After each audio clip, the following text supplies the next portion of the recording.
McGinnis card. Dr. Gonzalez wants to see you 1 week from today. Thank you, Dr. Weber. Who's next? They're all waiting to see Dr. Gonzalez. You know, there was a time when that would have been music to my ears. Ladies and gentlemen, I know that Dr. Gonzalez is running way behind today, so I would be happy to see any one of you now if I can help.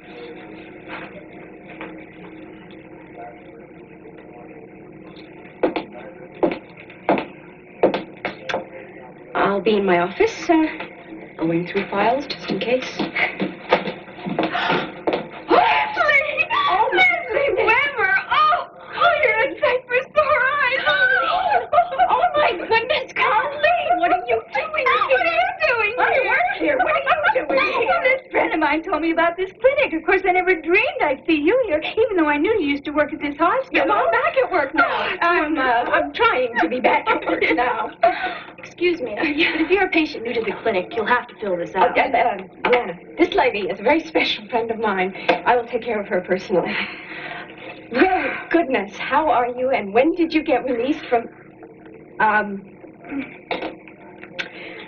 I tell you what, let's go into my office and we can have peace and quiet to talk, okay? You sure you got time? Are you kidding? I've got a lot of time.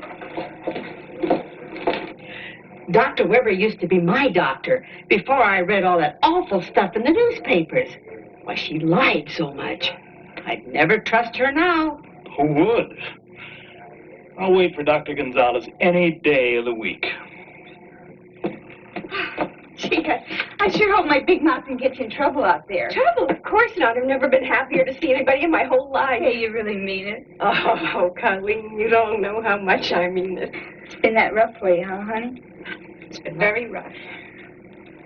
It's very hard to walk out there, you know, and see all my old patients sitting there waiting for another doctor. Listen, honey, what the heck do they know anyway? Give them a couple of weeks and forget about the whole thing. I just want everything back the way it was. Well, not me. I want everything just the way it is right now. Well, when did you finally get released? Well, the judge finally sprung me from that dump about a week ago. Yeah? Yeah. Oh, the old boyfriend. He confessed to the crime, right? No way. Colleen Middleton herself had to go in front of the judge and turn on her girlish charms, and guess what? He believed me. Can you imagine that? He believed me. Of course I can imagine that. The charm always worked with me. It also helped me through a lot of rough times. So, what are you doing with yourself? Well, right now I'm letting my fingers doing the walking through the want act. But I did have a job for a while. Oh, yeah? What happened? It didn't last? Oh, it lasted. It was my back that didn't last. You see, I walked right out of the clinker into this luncheonette, and there was this guy there, and he says, "I'm sorry, lady, but I can't help you because I don't have any help." And I said, "Well, it just so happens that I happen to be an ex-retired waitress." And right then and there, he gave me the job. And I lifted up this great big load of dishes, and I crawled out of the place. Oh, I'm sorry. An old war injury. But it hurts, Leslie. Well, you remember once I told you that someday I'd be able to pay you back? Okay, first thing that you do is you fill out this card for me, and then we'll go into the examining room. Dr. Weber. Leslie, it's Peter. Oh, Peter, how did your session go with Laura? Well, that's why I'm calling, Leslie. Laura hasn't shown up yet. She's already 20 minutes late. I'm getting a little worried. Well, have you checked around the hospital or with Scotty?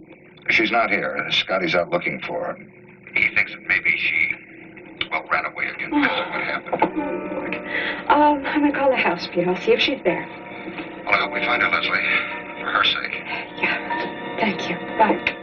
I'm so worried about her. Honey, listen, why don't you go out and look around and ask people if they've seen her? Maybe they have. You wouldn't mind? Not at all. Listen, I can sit here and fill out my whole unfortunate medical history while you're doing that. Come on, kid. Thank you, Colleen.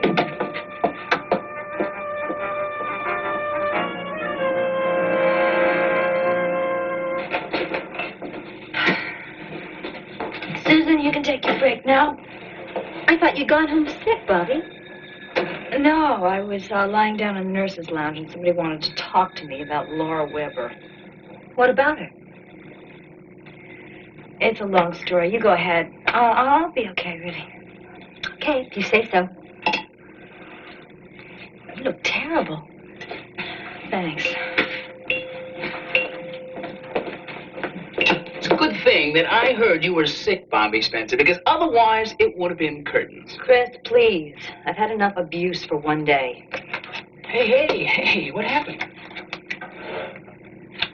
I went down to the book room to get a book to read, and there was Laura. Well, yeah, that figures she does work there. I tried to ignore her, like I always do. I walk over to the shelf to get my book, and all of a sudden she starts shrieking at me like some mad wild animal who started to... Go to Chris now. That's right. I want to talk to you. Sure, what is it? What exactly did you do or say to Laura that caused her to have a fight with you? Nothing. I know what a difficult time Laura's been going through lately, and I try to stay as far away from her as possible. I see. Staying as far away from her as possible is deliberately going into the book room when you knew she was alone in there, is it? Is that what you figure staying as far away from her as possible is? Dr. Weber. Yes, Scotty, did you find her? No, I haven't. I called your house and Mrs. Grant said that she hasn't been there, so I looked everywhere else I could think of. She's gone. Oh, you got me. I don't even know where else to look. Mr. Higgins, are you looking for me? No, Miss Spencer, I'm not. Hello, Dr. Weber. I was waiting for to speak to your husband, but apparently his surgery is taking longer than expected. Yes, I guess it is. I could have him call you this evening if you like. Maybe. In the meantime, I have a few questions I'd like to ask you if you have a few minutes. Well, I don't really right now. This is not a very good time. You see, Laura, she, to be perfectly honest, she didn't make... Laura, boy, am I glad you're back.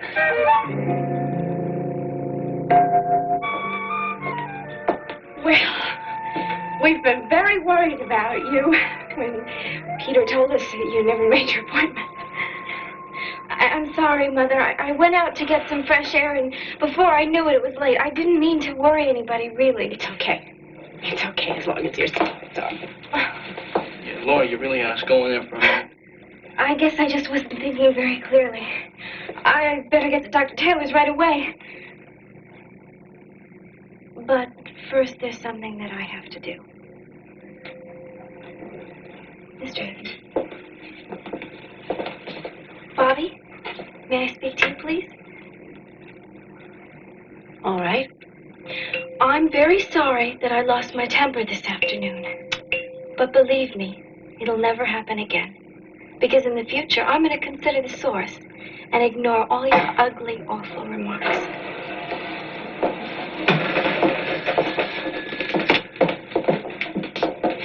Mr. Higgins, I have a patient waiting for me, but after I'm finished, I would be very happy to answer any of those questions. I think I just got the answer I was looking for, Dr. Weber. Are you going to have to report this to the judge still? Yes, but don't worry. I'm going to be sure to tell him all about the long-standing jealousy that existed between the two girls. And I know he'll take that into consideration. I hope so. She's really trying awfully hard, you know, to live up to all the rules that he set for her. Yes, and she's doing remarkably well. She's kept her curfew, and Dr. Taylor's report was very encouraging, too. Thank you for your understanding. I like Laura very much, Dr. Weber. And I care what happens. To all of you. I'll be in touch. Okay. Scott. Mr. Higgins? Well, I'm certainly glad she came back at that time.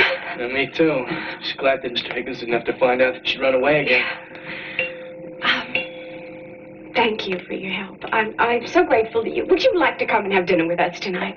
Rick has to work late, and I know that Laura and I would both love your company. Well, I would like that very much, Dr. Weber. Good. I'll see you later. Okay.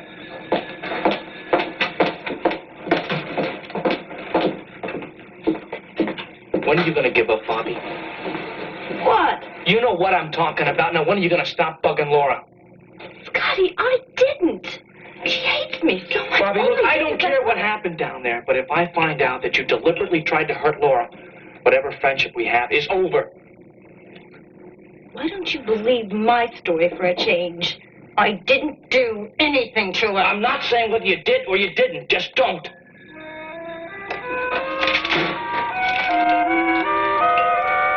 Hello. You're smiling again. You must have seen Laura. Yeah. Scotty and I were standing in the lobby wondering where we could go to look for her next, and she walked through the front doors. I told you she'd be all right. She is now. But you're not, so let's see what we can do for you. In a minute. First, we got a little catching up to do. Yeah, we have. Oh, Colleen, I've thought about you a lot. Oh, me too. Remember the last time I saw you, the day you were released from the jail? Remember what you said to me? You said, my marriage is over. Boy, you were sure one wrong lady, weren't you? There's something here I don't understand. You didn't fill in the name of the last doctor who treated you. The same old Lesley, aren't you? Only here you change the subject instead of saying, I don't want to talk about it, Colleen. Remember like you used to do in the clinic? Colleen, dear, I don't want to be rude, but as long as we're in the hospital and I'm a doctor, I can help you. Please let me do that. Because lately, that's the only area of my life where I can still feel adequate. Things are that bad, huh? Not bad.